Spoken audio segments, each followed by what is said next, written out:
Hello, my name is Gahl Sasson and I'm very excited to be part of Hillside Now. We've been talking about the astrology of 2023 and what can expect for next year.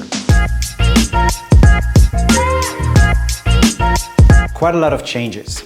The reason why I named the book Crossing the Bridge is because a lot of planets above are changing signs. Pluto, Saturn, the North Node, Jupiter. And when there's a lot of activity up there, there's a lot of activity down here. So it's going to be a lot of transition and changes. That's why I called it the movement of the people, because there is a feeling that, astrology is based on as above, so below. Whatever happens above happens also below. And because so many planets are changing signs, we also are changing our moods, changing our values, changing locations, changing attitudes. So this year is a year to practice flexibility. Anything that can allow you flexibility of the body can also help with flexibility of the mind and flexibility of the soul. Transversing the bridge, crossing over the wild and turbulent water in a sense. So it's gonna be a lot of changes. This year is a year of transitions, changes. It starts with the Mars retrograde and Mercury retrograde, and it ends with Mercury retrograde. The whole year is kind of a retro year. This year, Aries have to focus on releasing, letting go. For example, I'm in Aries, I decided my thing is I'm breaking away from sugar. Everybody can experience when they're Aries some release, some cutting away from. Taurus will have to focus on communities, friendships, people, governments, how they deal with their own environment, with their own corporation. For Gemini, it's going to be more about their career, what they want to accomplish this year. Sometimes issues with father figures, bosses. For Cancer, even though they don't like it, it's going to be a year of travel, of teaching, learning. For Leo, it's going to be sexy time. For Leo, it's a very powerful year of passion and intimacy, but also death and letting go. For Virgo, it's about relationship and partnership. A lot of Virgos are going to get married, a lot of them are going to get divorced, a lot of them are going to reevaluate their relationships. For Libra, it is about work, health, diet, routine, service.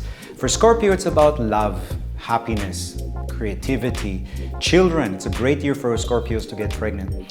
For Sagittarius, it is about home and family, everything that has to do with real estate, land, healing energies that have to do with home and family, dealing with ancestral karma. For Capricorn, it's about business, communication, networking, writing, publishing.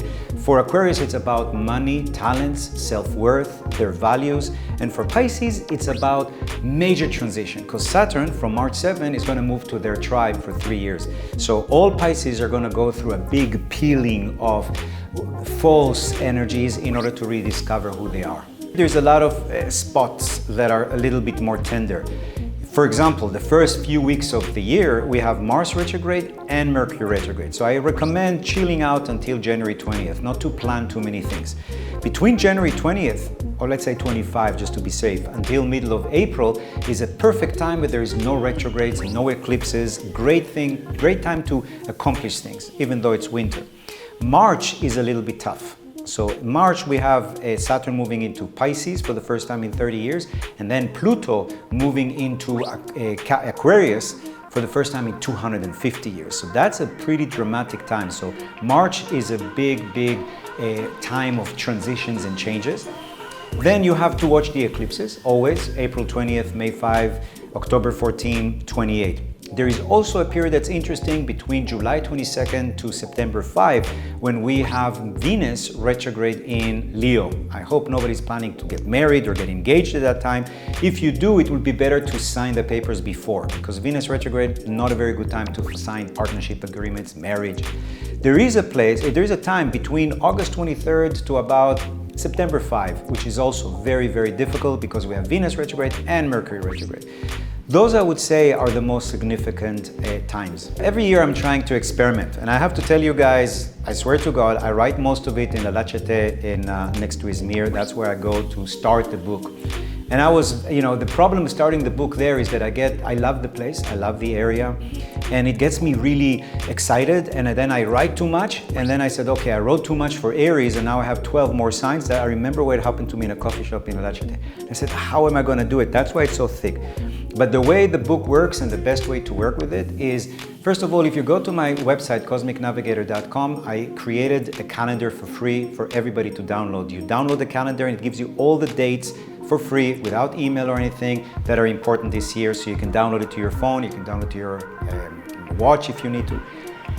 The first part of the book is the important dates this year. We have almost like 300 dates that are really, really important. You can plan the year ahead. The second part of the book talks about major trends that are happening. Like I explained, Pluto moving into Aquarius. That happens once in 250 years. Last time was the French Revolution. Last time it was the American Constitution was written. The Industrial Revolution took place. Then there is a part at the end which every sign has a description of the year, month to month, what to focus on and how to handle it. Really loved that I read in the beach club, in Hillside Beach Club, when I was there in the summer, was Songs of Achilles, which I really, really recommend. And then the same author, I read Circe, and I love reading it in the beach club because it's so close to the area, because it's about Greek mythology where all of these gods and goddesses and demigods were interacting. That really made me feel good. That was a really nice book.